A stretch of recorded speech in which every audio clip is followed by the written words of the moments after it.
Welcome to viewers here and around the world. I'm Christiane Amanpour.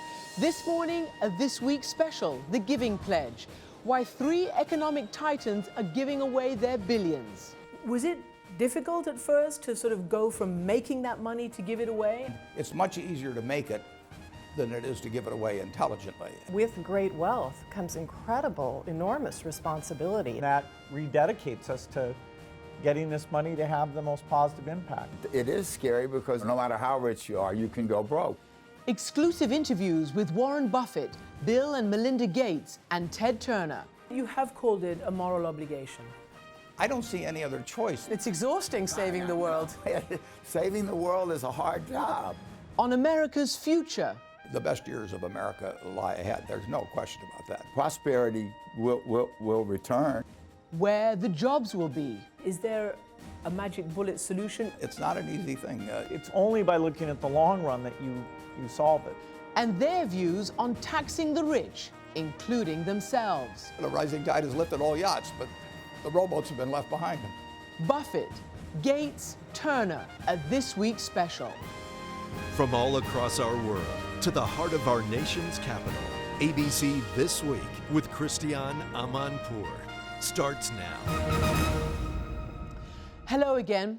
We live in what could be called the second philanthropic age. Not since the Rockefellers and the Carnegies have so many wealthy Americans given away so much. This past summer, Warren Buffett and Bill and Melinda Gates announced their idea of the Giving Pledge. They're asking America's billionaires to join them and make a moral pledge to give at least half their wealth away. That would add up to about $600 billion.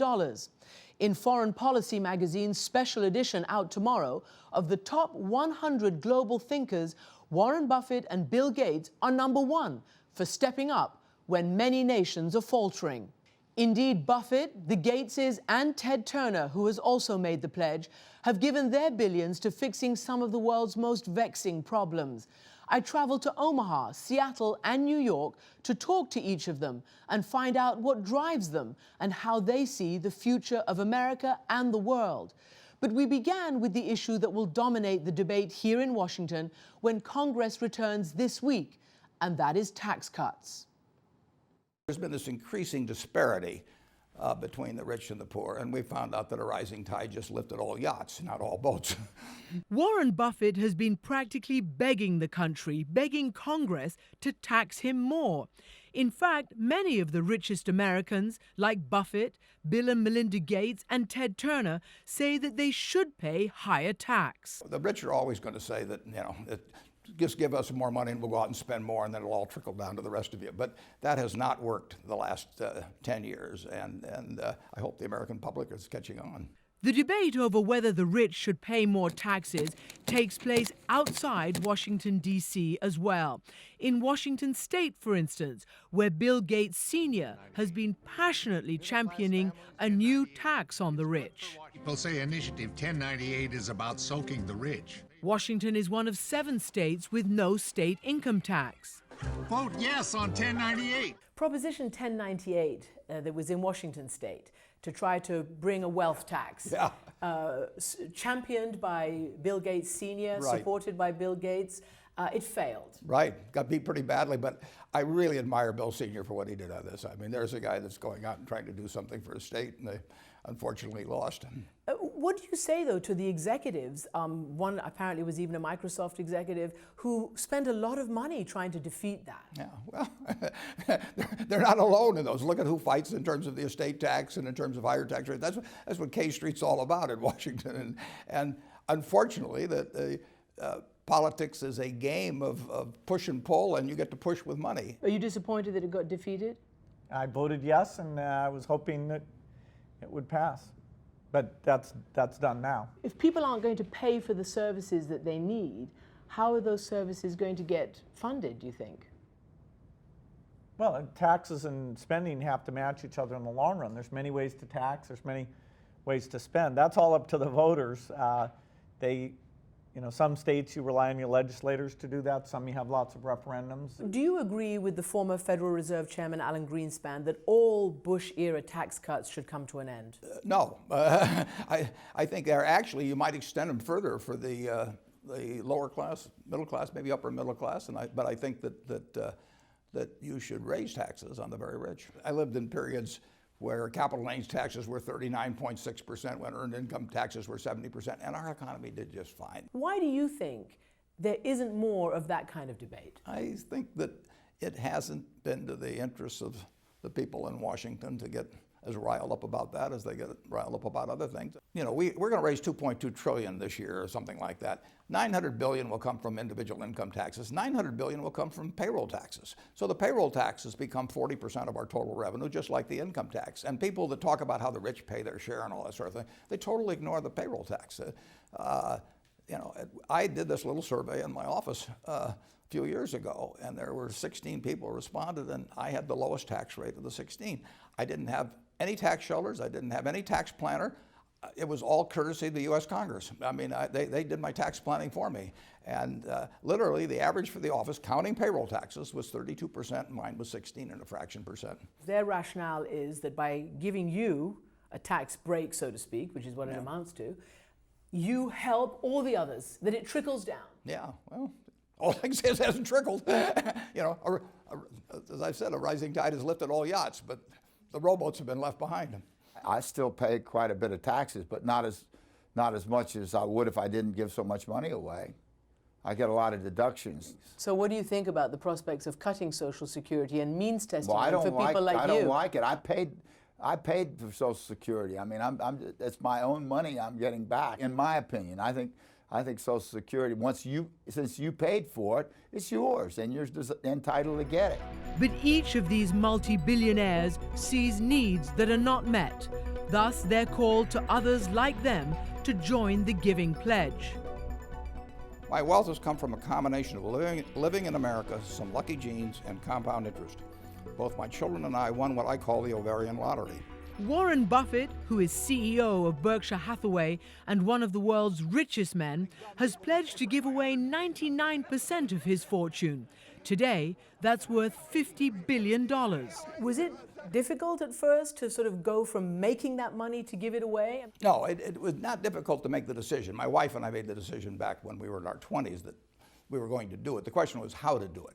And it's much easier to make it than it is to give it away intelligently.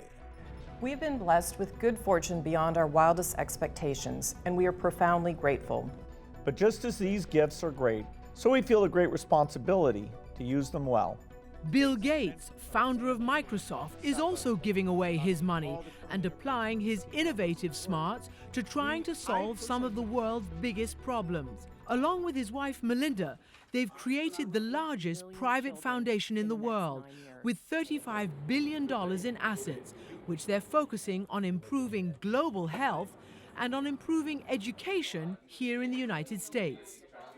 What was the personal mental shift between making all that money and then deciding to give it away? I think that's an important thing to understand about Bill and me, which is we knew, even during the time we were engaged, we talked about the fact that this wealth would go back to society. That was a given between us, because we both grew up in families where volunteerism was really important, giving back was really important. Bill had thought it was going to be later in his career, in his 60s, but once we started getting going in a small way, it builds on itself.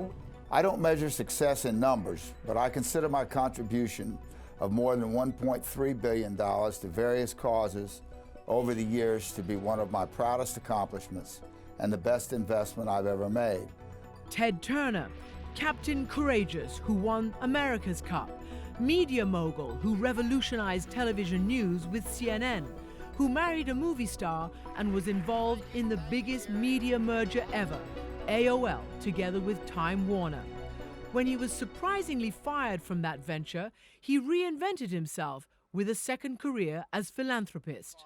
And in 1997, he stunned the world with one of the largest donations in history, $1 billion to create the United Nations Foundation. Was it scary to give a third of your wealth away? It is scary because everybody's always afraid that they're going to go broke.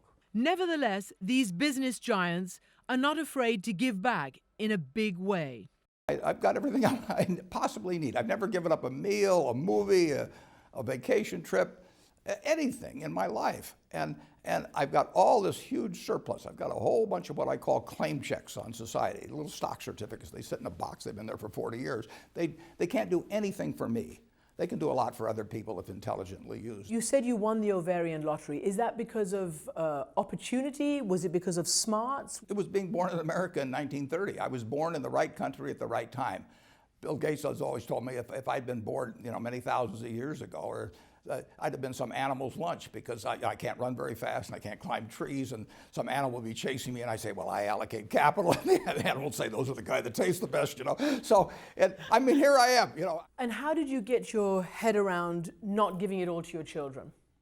Well, I just think the idea of dynastic wealth is kind of crazy. The idea that you should be able to do nothing in this world, for the rest of your life and your children and your grandchildren, just because you picked the right womb, does not really seem to me very American. If you're not giving up anything, are you a do-gooder? Are you a philanthropist? I'm somebody doing something that's very logical to me, and I consider the real philanthropist the person who sticks $5 in a collection plate this Sunday and can't go to a movie because of it. Plenty of people do that. They actually give up an extra toy for their kids at Christmas by giving that $5 or $10. I consider somebody like my sister, who spends hours every day working to help other people. They're giving away time, which is precious. And yet you have called it a moral obligation.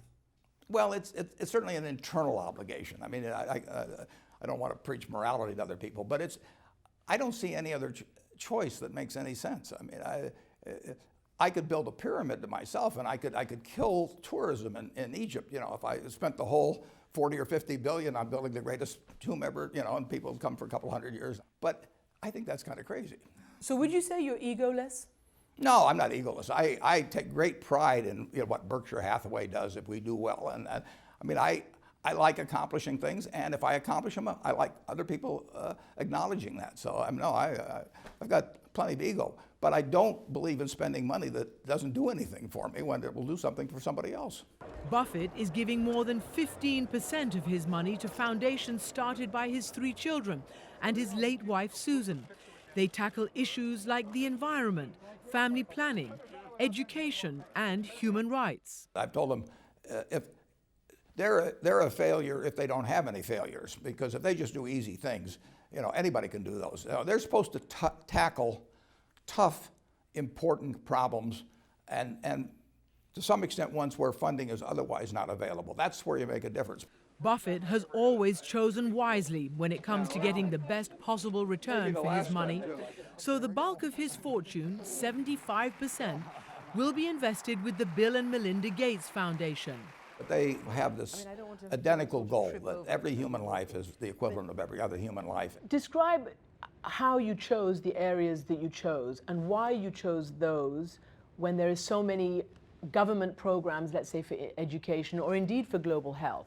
Well, we looked around and saw that the greatest miracle that had happened for everybody on Earth is that as health had improved, it not only saved lives, it reduced sickness, let kids be able to learn, but that also led to the stabilization of the population wherever good health was created. And also, we really started with the premise that all lives have equal value, no matter where they're lived on the globe. So if that's Bangladesh, or that's Boston, or that's in Britain somewhere. But in the US, we feel the greatest inequity is education, that not every child in this country is getting a phenomenal education, and they ought to. That's the civil rights issue in our country. So their goal is to make students college ready, and they're funding school programs that boost student involvement, reduce class size, and enhance the performance of teachers. Where do you think education can make a change and a difference? Well, the biggest thing would be is if teachers were getting lots of feedback about what they're doing well and what they're not doing well. And if the incentive system encouraged them to teach other teachers when they're doing it well, to learn from others, and so the average quality would go up. Bill and Melinda Gates have just returned from Tennessee, where they gave $90 million to help overhaul that state's school system. We talked to about 10 teachers who were willing to be videoed in the public school system in Memphis.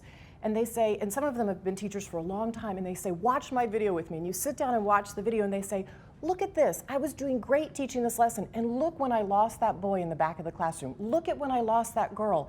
I needed to let the kids have a break at that point. I needed to teach my lesson in a slightly different way, and I'm showing it to my other peer teacher to compare our lessons.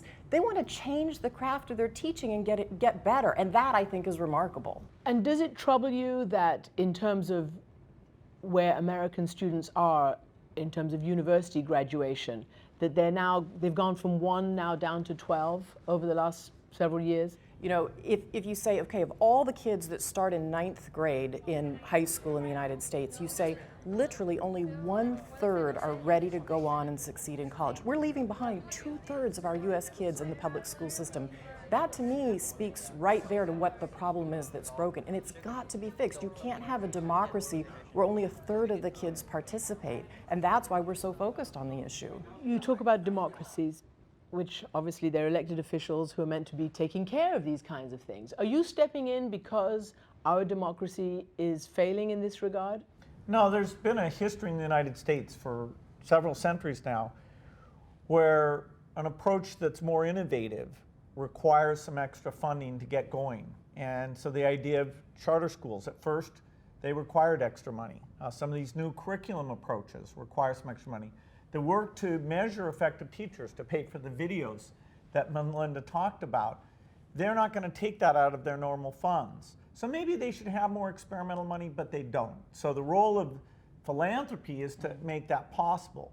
Now they get to decide which of these things really work, and they get to apply the big dollars, which is their regular spending on these students. Our role is catalytic to let them see new approaches. When it comes to health around the world, their focus is on developing and delivering vaccines for diseases that affect millions of people everywhere. In fact, they've poured in nearly $15 billion. You're hoping to develop an AIDS vaccine. Do you really believe that that's possible? We think in our lifetime we will get an AIDS vaccine. It's not an easy problem, but you have to work upstream. The only way we're ever really going to get at AIDS is with a vaccine. We might get an interim tool for women that they can use, a drug, a pill that they could use to keep them from contracting AIDS. But if you want to solve AIDS, you can't just treat all the people with it. You've got to get a vaccine. The Foundation's philosophy is that you must take high risks in order to reap high returns. And so the Gates Foundation funds cutting-edge and experimental ventures that government agencies, which are beholden to taxpayers, may not. What is it about the foundation and how you back ideas that you think you can do that where so many others have failed? The United States government is the biggest funder of an AIDS vaccine. We're, I think, the second. And so there's a lot of different approaches that are getting funded. And just this week, the National Institutes of Health announced what they called the most significant breakthrough in years. Tests showed that a new pill taken daily dramatically reduced the risk of AIDS amongst high-risk gay men. It was paid for by the NIH and the Gates Foundation.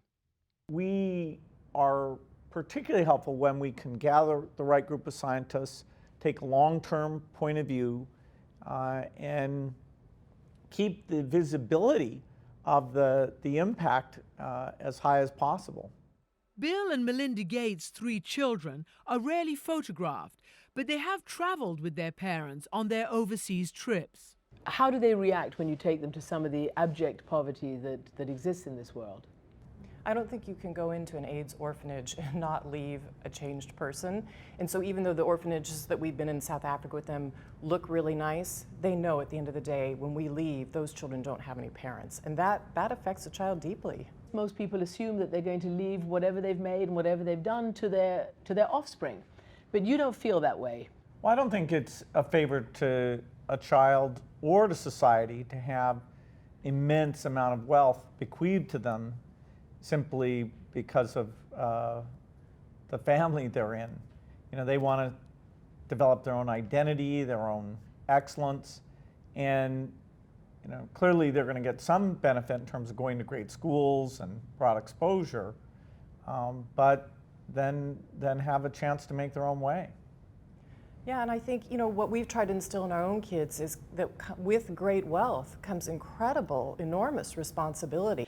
Billionaire turned philanthropist Ted Turner agrees, and he's pledged the majority of his money to the UN Foundation to help eradicate poverty and disease, and to the Nuclear Threat Initiative to eliminate nuclear weapons. I don't believe it's really healthy to pass on fortunes to children just because they're your children. They're not necessarily more worthy than anyone else, and if they get everything from their parents or from the previous generations, then their life doesn't have the kind of meaning or the challenges that that being able to make it on their own does. What was your highest net wealth? Close to 10. And it plummeted with the plunging of the Time Warner stock to Less than 2. How did you stomach that? I lost $10 million a day every day for 3 years. I stayed with Time Warner, and because my family and friends had a lot of stock in the company, and I was on the board, and I was like the captain of the Titanic. I went down with the ship. It hurt because I'd worked hard to get that money. You know, I worked hard. You like that song, "She Works Hard for Her Money." That was my theme song. How did you triumph over that? I hung in there, but there was, I had a rough couple of years. I lost most of my fortune. I lost my job. I lost my wife, and I lost a grandchild, passed away, all in the same year. And I thought about giving up, but I couldn't give up because then what would I do? You know, I wasn't going to. Quitters never win and winners never quit. I remembered that's been kind of my slogan for a long time. Did philanthropy fill a void? Yeah, but during that year I didn't give a whole lot away because I was trying to hang on to what little bit was left.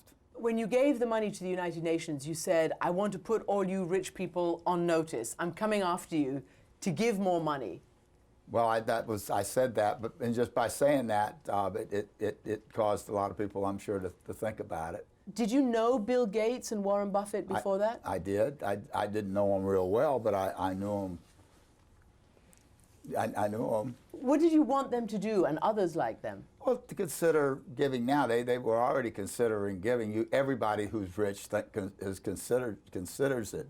It's just a question of whether they do it or not, because it's so much easier not to do it. But Bill Gates and Warren have, with this giving pledge, I mean, they're out there really taking a leadership position, and I'm proud to know them and be partners with them, because the UN Foundation and the Nuclear Threat Initiative does a number of joint projects with both of them.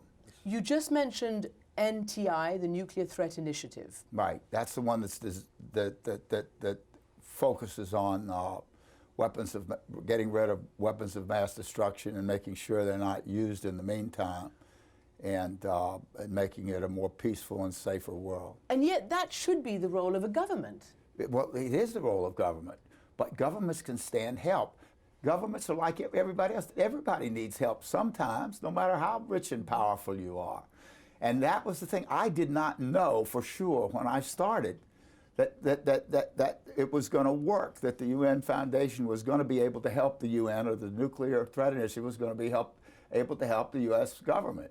And there were a lot of things that weren't getting done that are getting done now, or done more quickly, and it really has worked out. And not only is our foundation helping, but now you have lots of corporations that are helping the United Nations, and you have lots of NGOs that are helping. You did something in Yugoslavia with Nuclear Threat Initiative. Why did you have to step in and secure the Yugoslavian nuclear material? Because our government didn't really have a way to raise the last $5 million. They were $5 million short for transporting and blending down the highly enriched uranium that Serbia had. And it was very dangerous. It was being held in a museum, and it wasn't being properly supervised. It could have been stolen by a terrorist, and it was enough to make several And the big United bombs. States government did not have $5 million? Well, it didn't fit the rules that they have. So we came up with $5 million. Warren Buffett jokes that because of his age, he's been on the nuclear case longer even than Turner, Because I'm older than he is. and he's joined as advisor to the NTI. I delivered a Washington Post extra when they dropped the first atomic bomb, and I read what Einstein said 4 days later, where he said this has changed everything in the world except how men think. And in the 1960s, I was giving money to that. The hard part about that is translating money into something that really does attack the problem. You really get into governments, and I don't know how to use big money to really change the world in that respect. I've got a $50 million challenge out now to the IAEA on a program for a nuclear fuel bank. But basically, that's got to be done by governments. And money just doesn't buy as much in some areas of philanthropy as it does in others. Since 1960, the number of countries with nuclear weapons has nearly tripled, from 3 to 11. We got to all get rid of them, us, Russia, China, and they all understand that, and they all voted for it last year at the Security Council. So all I'm trying to do is remind them that they've already voted for it. Let's go ahead and do it. And we've already voted for the START treaty, and it carried. Now all we got to do is ratify it with a supermajority of the Senate, get that ratified, and get on the road towards nuclear disarmament and world peace, because we have too many other problems that we need to deal with. Let's get rid of polio and measles and malaria instead of bombing each other. And we can eliminate poverty. I'm on the committee now, the UN committee to eliminate poverty. Well, in the next 5 years, it's a big job, but we're going to work on it. We're going to try. I mean, it's going to be... It's exhausting saving the world. Saving the world is a hard job. What would you say to people who don't have so much money? Should they be doing that too? Or don't have any money. Well, one thing they can do is pick up trash. That's what I do.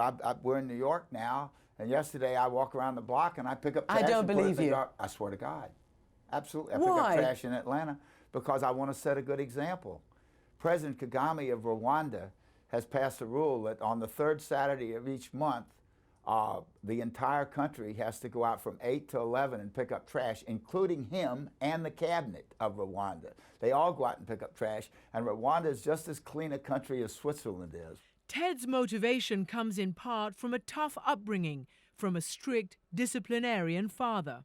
What about your father made you take these risks and aim so high in your life?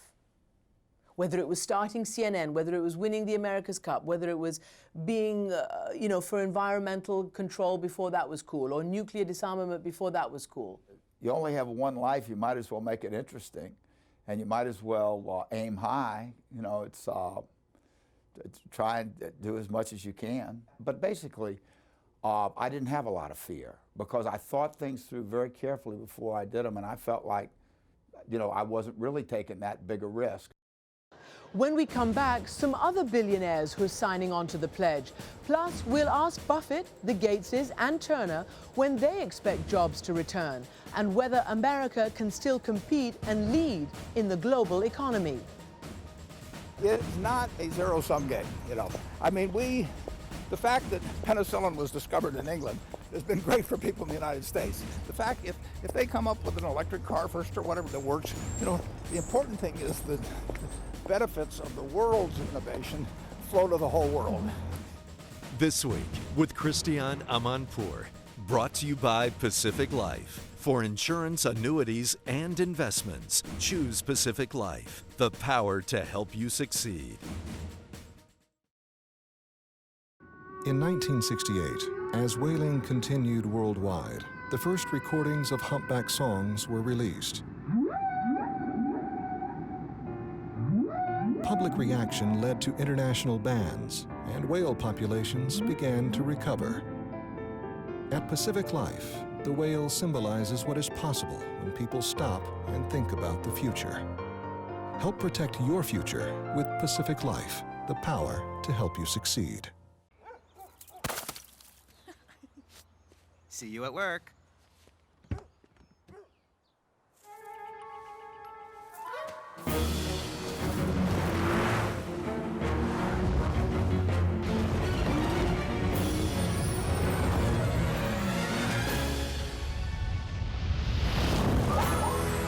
Xfinity Limited Engagement Winter Event. Come in now for our best offers of the year.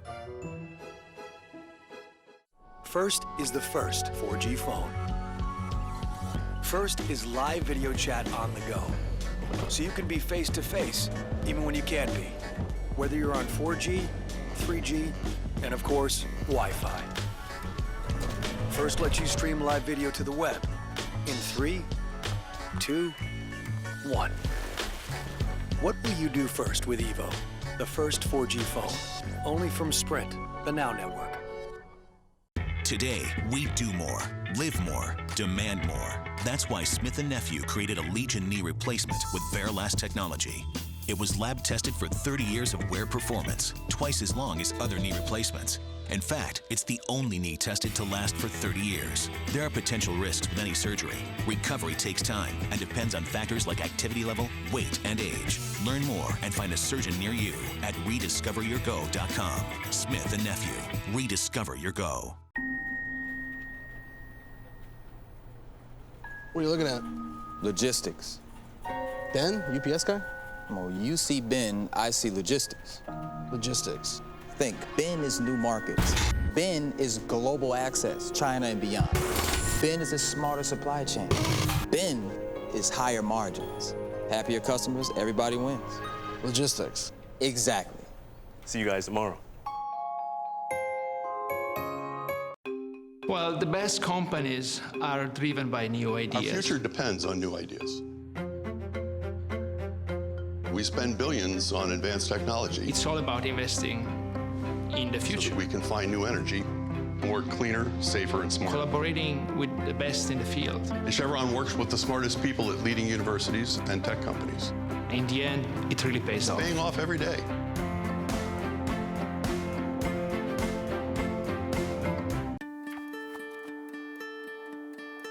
Across the country, when the economy tumbled, J.P. Morgan Chase set up new offices to work one-on-one with homeowners.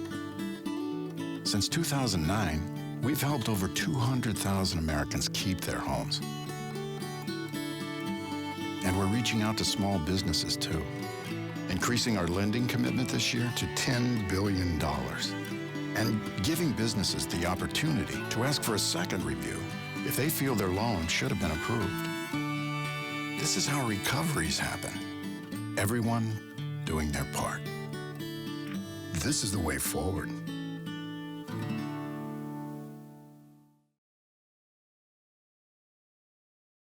Our special edition of This Week, The Giving Pledge, returns in a moment. This week with Christiane Amanpour from the Newseum in Washington, D.C. We'll continue in a moment after this from our ABC stations. This week, our closest animal relatives naturally display generosity and empathy. Now, an eminent biologist is asking this provocative question. If morality is in our DNA, do we really need religion? His views this week on World News with Diane Sawyer on ABC. What would you do if you heard parents... You're gay, you're a disgrace. ...talking like this? You make me sick. ...to their own son? No son of mine is gay. Friday, don't miss a startling, all-new What Would You Do? Friday at 9/8 Central on ABC.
Back now with our special edition of This Week, The Giving Pledge, how the wealthiest Americans are making a moral commitment to give back their billions.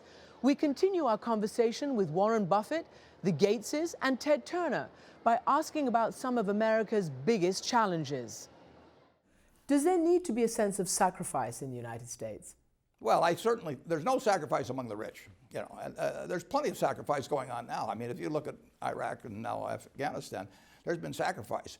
But I would doubt if you take the people on the Forbes 400 list, whether many of them had a child or a grandchild that served in Iraq or Afghanistan. And they come home in body bags to Nebraska, but they don't have to call up anybody up at the country club to notify them. Warren Buffett called the financial meltdown in the fall of 2008 an economic Pearl Harbor, and he's given credit to the federal government for saving the economy. In this extraordinary emergency, he wrote, "You, meaning the government, came through, and the world would look far different now if you had not." Buffett says, however, that the economy still has a long way to go before it comes roaring back. Is there a magic bullet solution, even though it's not something that can be cured in a week? But can people look forward to full employment in a few years? They can look forward to their children living better than they live and their grandchildren living better. But it will come back slowly. I mean, it's not an easy thing. If I had a great idea, believe me, I'd have been raising my hand and wanting to come on your program earlier to tell the world about it. I don't have any brilliant ideas on it. I do know that business is coming back.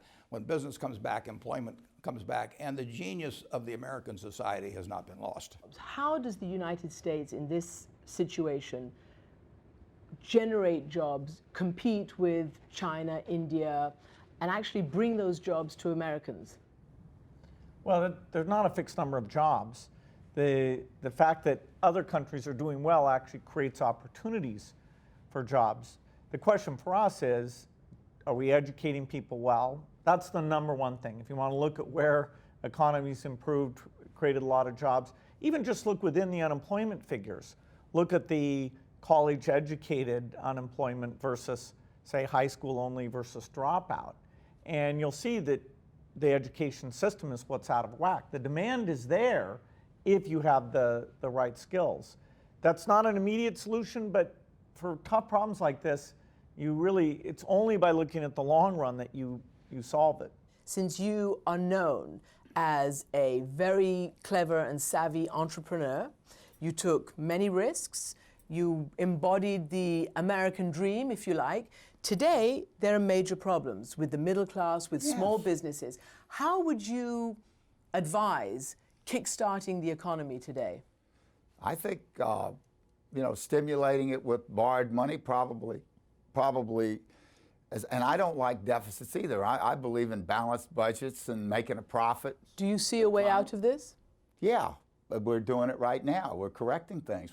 We've already paid off $1 trillion of our debt in the last couple of years by not borrowing so much. We're cutting down on our borrowing, and people are cutting down on their expenses. But prosperity will return. It always has, and I think it will. Do you see austerity necessary, like Europe is doing? Deep cuts, rising taxes? Yeah.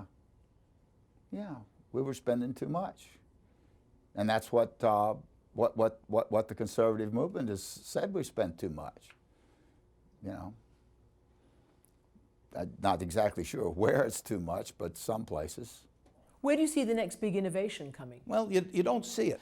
At the start of the 1980s, we thought Germany and Japan were going to eat our lunch, and all we were going to do was flip hamburgers and cut each other's hair. And then we created 20 million new jobs. I didn't know where those 20 million were coming from, and maybe the people that created them didn't know. But we've got a genius to the system that creates jobs. You're an innovator. Where do you see innovation here coming? Well, technology will be used in schools. We'll have the best lectures available. You'll be able to test your knowledge. You'll be able to work with students who aren't at the same place as you are. We should be able to drive some efficiency and excellence. How does one innovate again in the United States? Well, there's a lot of innovating being done right now. I just came up this week from a conference on mobile health and what's being done with cell phones in the developing world to transport medical information to people and to gather it. And it's just absolutely amazing, the things that are being invented. Now, they're not all being invented by Americans, but some of them are. There How does never America was. America compete never in- had a monopoly on brain power. You know, we've been very successful. But on top of that, you know, as time goes on and you get more and more successful, that leads to some complacency. And you have to go, that's why you have cycles. The stock market goes down some days and goes up some days. Where do you see America in the next 2 years, 5 years? Well, 2 years, I don't know. I mean, I don't think we will be better off 2 years from now than we are now, unless there is some nuclear, chemical, or biological event. But the one thing I'm absolutely sure of is that the best years of America lie ahead. There's no question about that. But what has worked for 200 and some years is going to keep working, and we have unleashed human potential. We aren't smarter than those people that were around at the Revolutionary War time, you know, and we don't work harder. We just work more effectively, and that will keep on and on and on. It will turn out more and more goods and services, and I just hope they get more equitably distributed in the future. Some critics complain that the mega-rich might somehow be trying to shape government policy with their big dollar donations. I was opposed to the latest ruling that corporations can give unlimited amounts to people running for public office. The richest will be able to buy the elections, and I don't think that ought to be the case. I think that our government should be run by the people and for the people. That democracy is important, and I'm very concerned about that. And I hope that Congress will overturn that at some point in time. What about climate change? You're putting a lot of money into trying to get environmental controls. Yeah, but I'm not putting unlimited amounts in. You know, it's limited. The amount of giving you can do for lobbying was limited. I think that's good. I do not think that the rich should be able to buy the country. In philanthropy, it's very important to have diversity.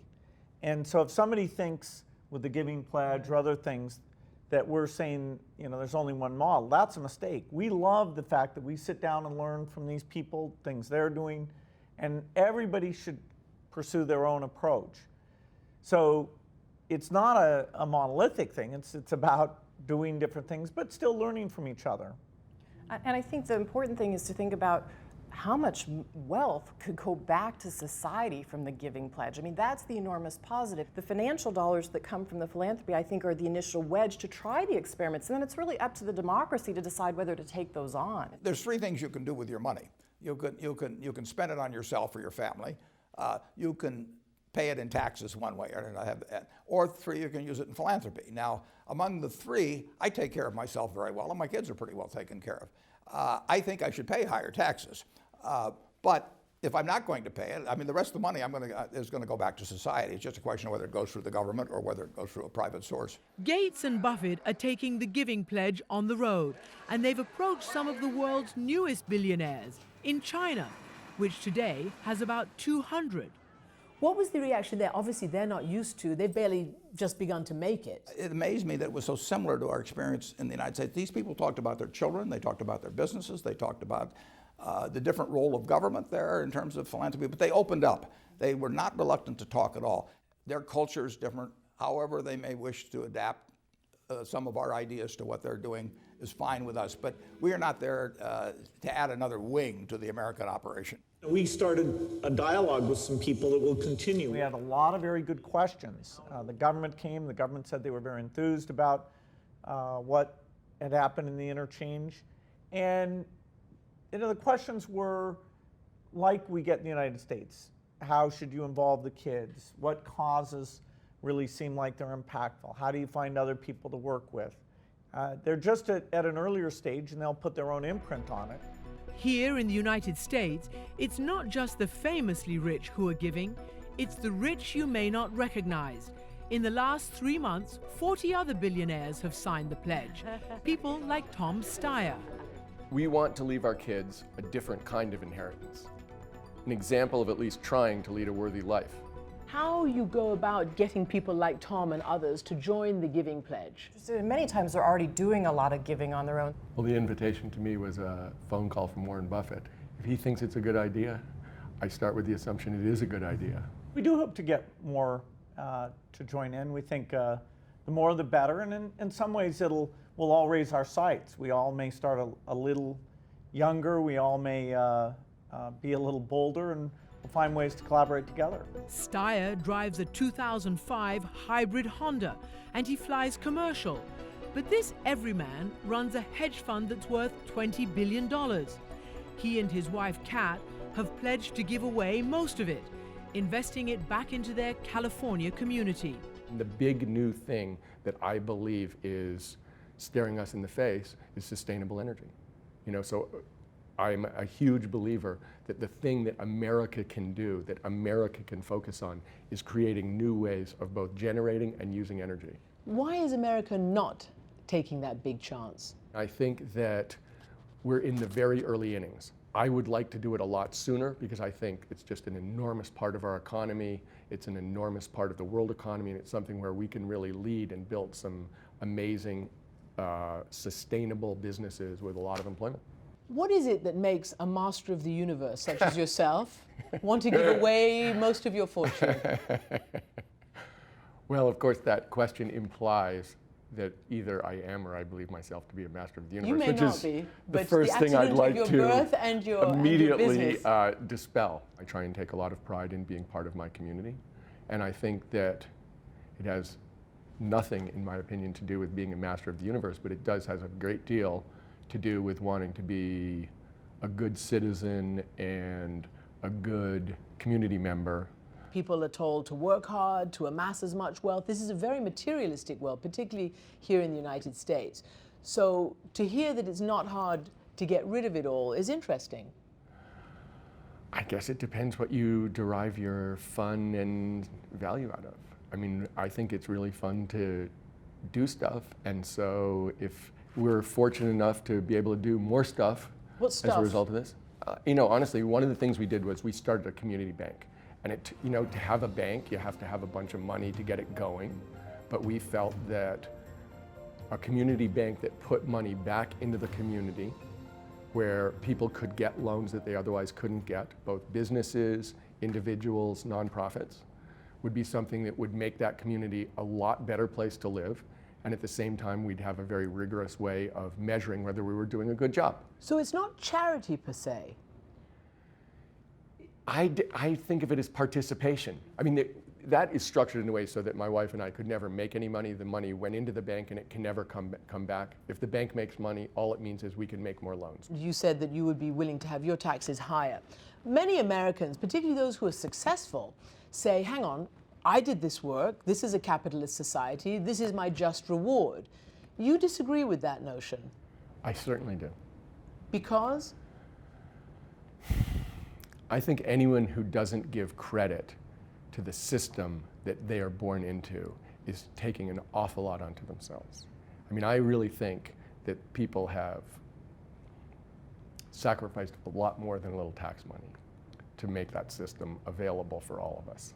And I would be ashamed of myself if I didn't give some credit to them. It's emotional for you. Do you feel we're in trouble? No, I think the US is great. I think that people need some ideas. I think that they need a strategic sense, but I have enormous confidence in Americans to work hard and to be smart and to do the right thing. And there's no sign yet that these philanthropists are slowing down or resting on their laurels. You were a man of great ambition, great hunger. I still am. Is the hunger still there? Yeah. But now I'm hungry for success of the human race and America and all my friends all over the world. How do you want history to see you? I don't know. I'd like to, hopefully you'll see me honestly. I believe in honesty. All I'm doing is good, so, or trying to do good. You know, even the people that don't agree about getting rid of nuclear weapons think it's a good idea to try. There's a certain momentum in terms of the more you hear about other people doing giving, it will encourage you to do more. And certainly all of us who got involved have been inspired by each other's stories, and that rededicates us to getting this money to have the most positive impact. And anytime there's talk about giving in a society, I mean, we're interested not just in the wealthy giving, there's lots of people giving their time or giving small amounts of money even during the recessionary time. So just to have that discussion stimulated for the country, I think is an important thing. What do you want your legacy to be? I want to do the most intelligent job I can to, in effect, without respect to whether the recipients are male or female or black or white or Americans or Africans or whatever it may be, that it has the greatest impact on improving the most people's lives in the future. Do you have any plans to retire? No, not even after I die. I've got a Ouija board and the directors will keep in contact with me. But before Buffett hears from that Ouija board, he told me that he's been working the phones, so perhaps we can expect another announcement of more billionaires taking the pledge soon. And the White House recently announced that Buffett will receive the Presidential Medal of Freedom. Bill and Melinda Gates are going to India next year to encourage emerging billionaires to take the pledge there. And Ted Turner continues his work for global nuclear disarmament. Visit our website at abcnews.com/thisweek to find out more about the Giving Pledge and watch Warren Buffett tell you how to make 50% more money. And you can also learn about Foreign Policy Magazine's top 100 global thinkers and link to the magazine to find out who's changing our world. Still to come, In Memoriam and the Sunday Funnies. This Week with Christiane Amanpour, brought to you by Xerox. Did you ever finish last month's invoices? Sadly, no. But I did pick up your dry cleaning and had your shoes shine. Well, I made you a reservation at the sushi place around the corner. Well, in that case, I better get back to these invoices, which I'll do right after making your favorite pancakes. You know what? I'm going to tidy up your side of the office. I can't hear you because I'm also making you a smoothie. Marriott Hotels and Resorts knows it's better for Xerox to automate their global invoice process so they can focus on serving their customers. With Xerox, you're ready for real business. It was 1975. My professor at Berkeley asked me if I wanted to change the world. I said, sure. Well, let's grow some algae. And that's what started it. ExxonMobil and Synthetic Genomics have built a new facility to identify the most productive strains of algae. Algae are amazing little critters. They secrete oil, which we could turn into biofuels. They also absorb CO2. We're hoping to supplement the fuels that we use in our vehicles, and to do this at a large enough scale to someday help meet the world's energy demands. What's around the corner is one of life's great questions. And while it can never be fully answered, it helps to have a financial partner like Northern Trust. By gaining a keen understanding of your financial needs, we're able to tailor a plan using a full suite of sophisticated investment strategies and solutions. So whatever's around the corner can be faced with confidence. Northern Trust. Look ahead with us at northerntrust.com. You are a business pro, lord of the carry-on, sovereign of the security line. You never take an upgrade for granted. And you rent from National, because only National lets you choose any car in the aisle and go. You can even take a full size or above and still pay the mid-size price. I deserve this. You do, business pro. You do. Go National. Go like a pro.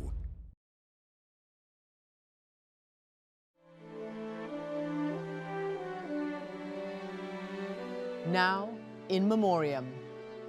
I didn't kill Christine Schultz.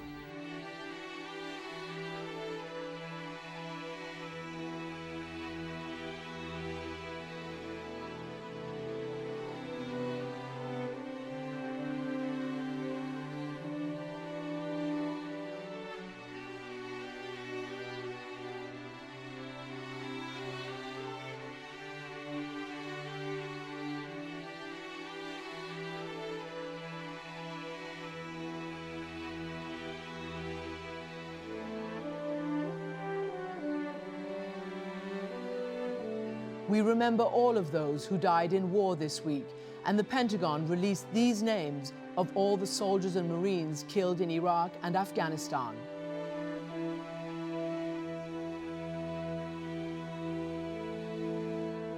We'll be right back.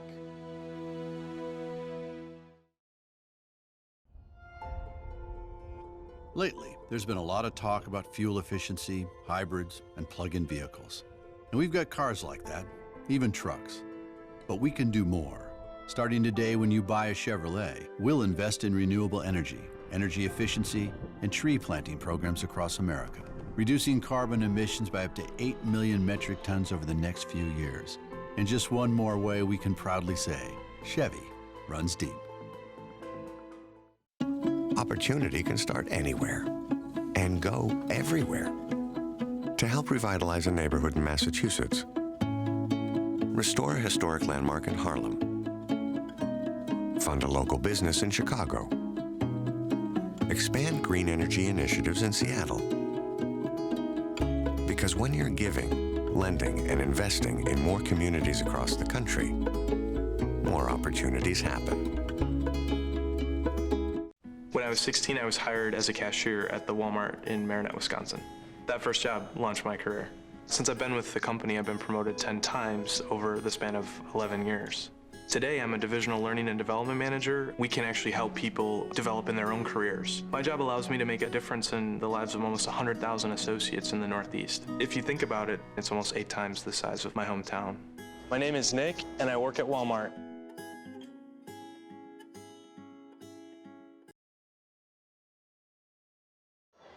And now, the Sunday Funnies.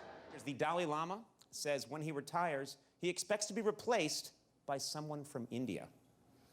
So it's official, people in India are now taking everyone's jobs. Now, today, of course, was the busiest travel day of the year. The TSA issued a reminder that gravy is not an allowed liquid. That's true.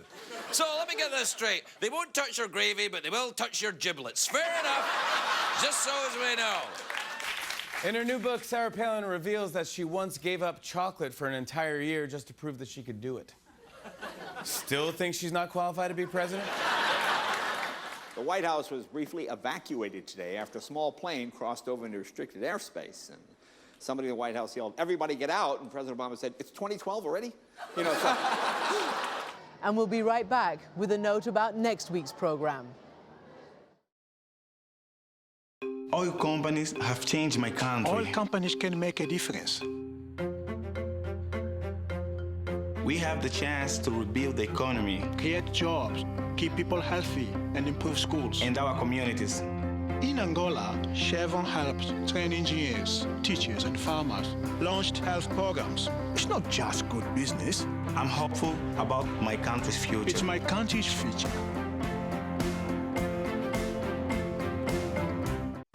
At first, sure, they couldn't do enough for me. If anything, it was a little too much. But the moment they had my money, nothing. No phone calls, no feedback, no, here's how your money's doing. I mean, what about a little sign that you're still interested? Come on, surprise me. A go-to person to help you get started. Regular detailed analysis of your portfolio. For a whole lot of extras at no extra charge, talk to Chuck.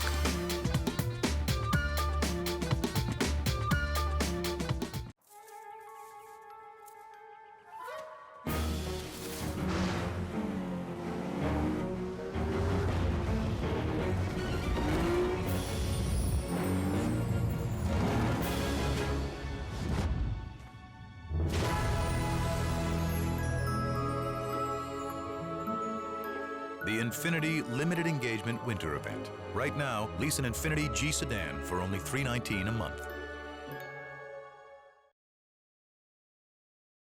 Next Sunday, we'll have a This Week debate. Is it time to end Don't Ask, Don't Tell?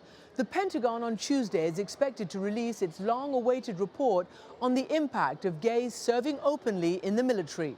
And Congress could vote on it in the lame duck session. We'll hear from all sides of this debate. That's next Sunday on This Week. And that's our program for today. Thank you for watching, and we'll see you next week.